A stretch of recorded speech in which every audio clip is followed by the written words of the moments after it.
તારીખ 18/6 રોજ કારોબારી સમિતિ તેમજ સમગ્ર ટીમ દ્વારા ચોમાસા માટેની પ્રી મોન્સૂન મીટિંગ યોજાઈ। ખાસ કરીને કારોબારી સમિતિની રચના થઈ ગયા બાદ દરેક સમિતિના ચેરમેનોની વરણી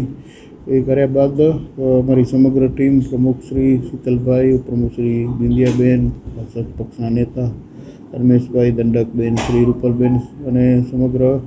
સંગઠનને સાથે રાખી અને જે રીતે નક્કી કરવામાં આવ્યું હતું એ રીતે પરમ દિવસે વોટર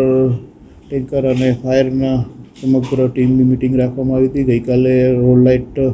સમિતિની મિટિંગ રાખવામાં આવી હતી। ખાસ કરીને જે રીતે ટૂંક સમયમાં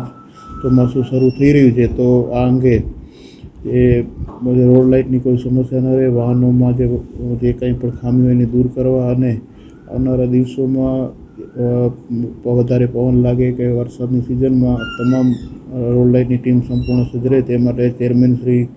મયંકભાઈ રૂપારેલ અને સમગ્ર રોડ લાઇટ શાખાને સાથે રાખી અને આગોતરું આયોજન કરવા માટે અને ખાસ કરીને